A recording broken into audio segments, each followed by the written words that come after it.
દાનવ માનવ દેવને અને વળી સુરા ને ભગતા સોત પણ માથે હવને મોત એ તો સાચું અંતે શંકરા. કવિ એમ કે છે દાનવ હોય માનવ હોય કે સુરવીર હોય કે ભક્ત હોય એક દિવસ એમ કહેવાય કાળ એને ખાઈ જાય છે. કાગર ઉરાવે મને પાછી કેરો પીપળો. અરે ગીતા ગાયને જ્ઞાન દીધું એ કૃષ્ણએ કેવી કરી પણ સાંભળિયાના શરીર પાછા મહાણે જોયા મેં કરણો. એ કૃષ્ણ ભગવાન પણ એમ કહેવાય કે જગત છોડીને હાલો જતો હોય. જેટો કે જટડીને કાંઈક દે ને કાંઈક દે. જેટો જટડી નામના બે હરણિયા વાતો કરે છે કે જેટો કે જટડીને કે કાંઈક લે ને કાંઈક દે બાકી સામે ઢેરા રકજા વો ભી એક દી માળું છે. સામે જે મુઠ્ઠી રાખનો ઢગલો પડ્યો ને એ એક દી એમ કે હાલતું ચાલતું માણસ હતું. એટલે આ જગતમાં જીવી લેવાની એક મજા છે. બાકી એમ કહેવાય કે લાજ ગઈ ગઈ મન મન ગઈ કીર્તિ. પિતાડી ચડશે ભવન પણ એના ચિત્રણ ચડશે નહીં. વાતું રહે વીરી તો ભલા તણીઓ ભાણના. આ જગતમાં એમ કહેવાય જગત એને જ યાદ કરે જેને કઈક સમર્પણ કર્યું છે. જેને સમર્પણ કર્યું ત્યાગ કર્યું એને જગત યાદ કરે છે. કારણ કે જગત એની અંદર એવી એવી વ્યક્તિઓને યાદ કરે છે કે જેની પાસે વિદ્યા હોય વિદ્યાવાન હોય એને જગત કાં તો યાદ કરે. વિદ્યા હરિગુણ જ્ઞાન તે અને જ્ઞાની માણસ હોય એને એમ કહેવાય જગત યાદ કરે છે. અને જેની પાસે તલવાર વાપરવાની તેવડ હોય જેના કાંડામાં બળ હોય એને જગત યાદ કરે. તો એવા વીરવાર પુરુષો એવા દાતારો એવા સંતો એવા ભક્તો આ ધરતી પર થયા છે. જગત દાતારને કાં યાદ કરે કાં સુરવીરને યાદ કરે ને કાં ભગતને યાદ કરે. એમ કહેવાય કે કારણ કે જેને જેને સમર્પણ કર્યું એને જ એમ કહેવાય કે આબરૂ એની જ લાજ એનું જ માન આ જગતમાં જળવાનું છે. કારણ કે જે માણસ પાસે એમ કહેવાય લાજ નથી ભાઈ આબરૂ નથી એ તો મરેલો જ છે. પણ એમ કહેવાય કુરુક્ષેત્રના રણ મેદાનની અંદર હામ એમ કહેવાય જયારે દળ ગોઠવાના એક બાજુ 11 અક્ષરની સેના અને એક બાજુ 7 અક્ષરની સેના. એમાં અર્જુને બરોબર શૌર્ય દાખવેલું નહીં એટલે યુધિષ્ઠિર સંજય શિબિરમાં એમ કે છે કે અર્જુન મેં તને હા આવો નતો જાણ્યો હથિયાર તો છોડી દે. અને અર્જુન એવો નિયમ હતો કે જયારે કોઈ હથિયાર છોડવાનું કહે એટલે એના તલવારથી કટકા કરી નાખવા. એટલે તલવાર લઈ અને યુધિષ્ઠિર તરફ દોટ મૂકે તો કૃષ્ણ ભગવાન આડા આવે છે. કૃષ્ણ તો રાજકીય પુરુષ કે હા અર્જુન એ તારાથી મોટો છે એને મારવાનો ના હોય કે પ્રભુ મારો નિયમ છે. તો કે અર્જુન એમાં એવું નથી પણ તું એ તારાથી મોટો છે એટલે તમે એનું અપમાન કરી એની ઈર્ષા કરી એનું અપમાન કરી એટલે એ મરેલો જ છે. એટલે અર્જુન એમ કે છે કે હે મોટા ભાઈ તમે ઝૂકતું રહીમાં એટલે આપણે આ 12 વર્ષનો વનવાસ ભોગવવો પડ્યો. એટલે મિત્રો કહેવાનો અર્થ એ કે આબરૂ વગરનું જીવવું ને એ જ મૃત્યુ છે. કે દ્રગ જાતા રાખે લીજે જાકો નામ લાદ હે. દ્રગ જાતા રાખે કુળ જાતા રાખે લીજે જાકો નામ લાજ હે. અને લાજ ગઈ કીર્તિ એટલે કીર્તિ ગઈ જીવન કો મૃત્યુ કો સમાન હે. એટલે જગત વીરવર પુરુષોને જ યાદ કરે. એટલે એમ કહેવાય કે જે દાતારો છે એને જગતે યાદ કર્યા છે. એવા એક વીરવાર દાતારની વાત સાચોજી પરમાર મૂળીની ગાદી ઉપર 7મી પેઢીએ સાચાજી પરમારના રાજ તપે. એમ કહેવાય કે એક વખત હળવદના રાજરાણા કેસરજી અને ધોળના રાજા અને સાચોજી પરમાર ત્રણેય ગોમતીમાં નાવા જાય છે.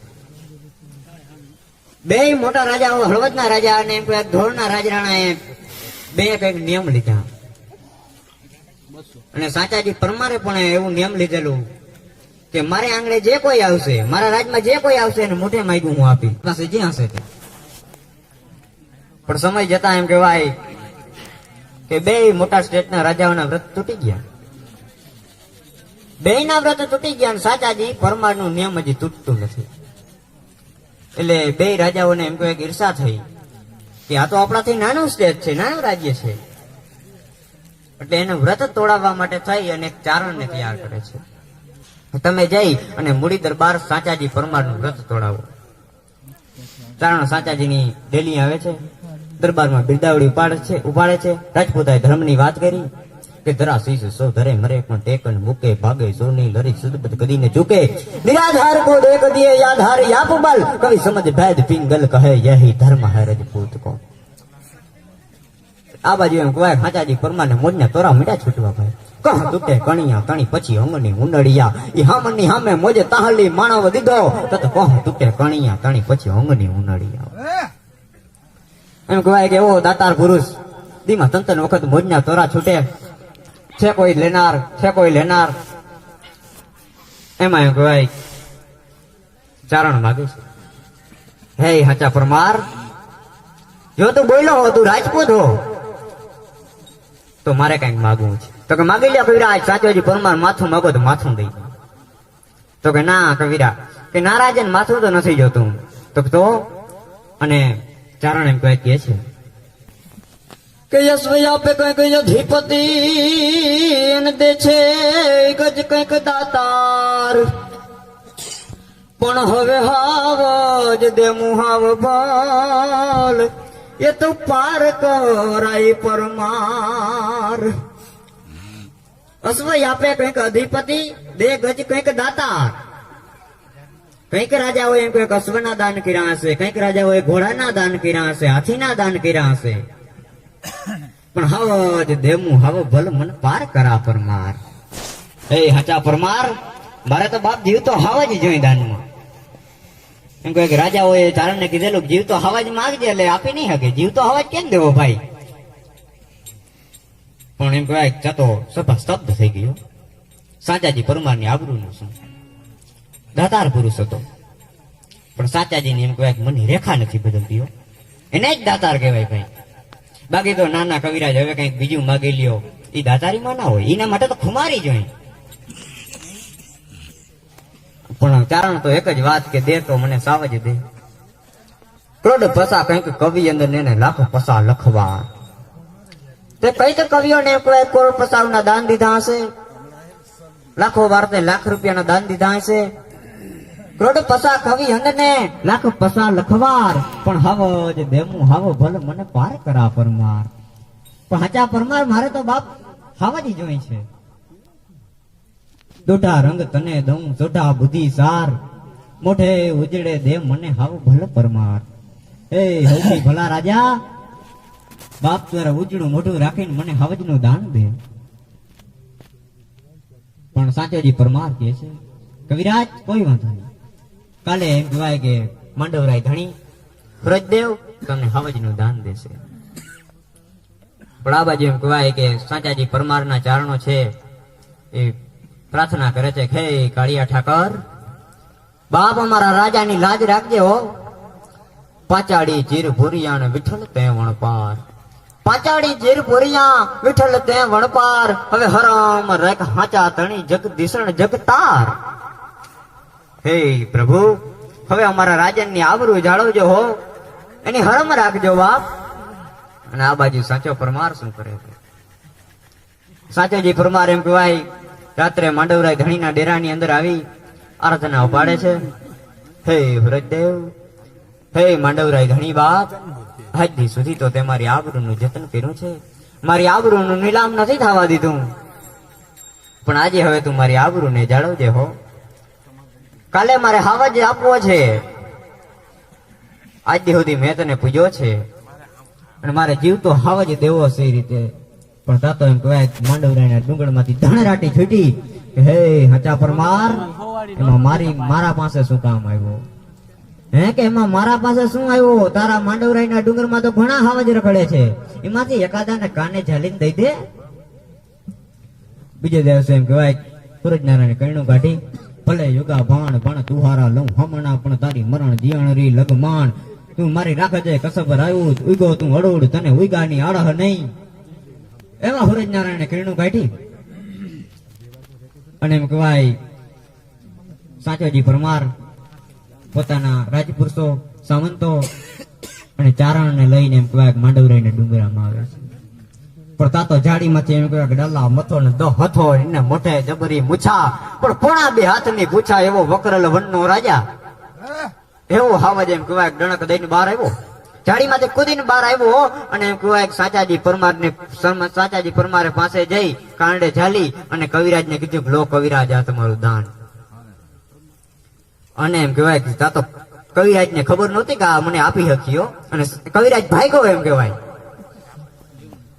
આ કરતા મને માગવા કરતા લેવું ભારે પડશે. અને કવિરાજ ભાગ્યો અને આ બાજુ સાચો પરમાર કહે છે કે હે ચારણ બાપ, તું તો શીખવી કોકે તને શીખવું અને તું મારી પાસે માગવા આવ્યો. હવાજે દેખી સામ હો અને ભડકી કેમ ભાગ. હવે આ હવાજને દેખીને ભાગ શું કરવા હો? સાવજ દેખી સામ હો ભડકી કેમ હી ભાગ. પણ પાછા પગ ભરવા ન ઘટે ભળને હો. ભળનો દીકરો થાજે હવે, અને ભળના દીકરાને કોઈ દી પાછા પગ ન ભરવાના હોય.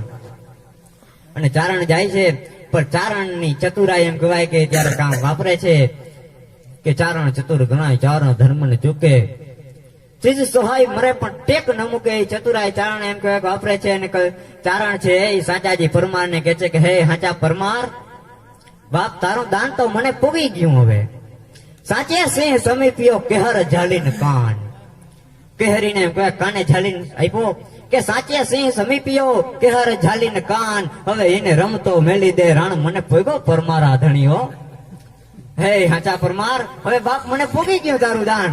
મારે તો બસ ખાલી તને કેવું હતું, ઈ તે દાન મને કાને ઝાલી અને હાવજને આપી દીધો, એટલે હવે મારું દાન પૂગી ગયું મને એમ કહેવાય. એમ કરી અને ચારણ તો ચતુરાઈ વાપરી નીકળી જાય. પણ લોકવાયકાઓ એવી છે, એ હાવજ છે એ માંડવરાય ધણી પોતે હતા. મિત્રો કહેવાનો અર્થ તો એ છે કે આવા જે દાતાર પુરુષો છે, આવા જે વીરવર ખુમારી વાળા વ્યક્તિઓ છે, એને જગતે યાદ કર્યા છે. એટલે માટે એમ કહેવું પડે કે આ ધરતી જ એવી છે સાહેબ કે પ્રૌઢ સિંધુ પર જોગતી પશ્ચિમે મેં માથ માંગે. એશિયાની અટારી અને હિન્દ દેવી તણી કમર પર ચમકતી દ્રઢ કસી તીક્ષ જાણે કટારી. પહાડ અન્નત મુખે એ પહાડ અન્નત મુખે કીર્તિ ઉચાર તન જલ નિધિ કાન શરણે. એ એવી ભારતી બોમની વંદુ તન યાવડી અવિધાન્ય ધરા સોરઠ ભલી અમણે. એ એવી ભારતી બોમની હું વંદુ તન યાવડી.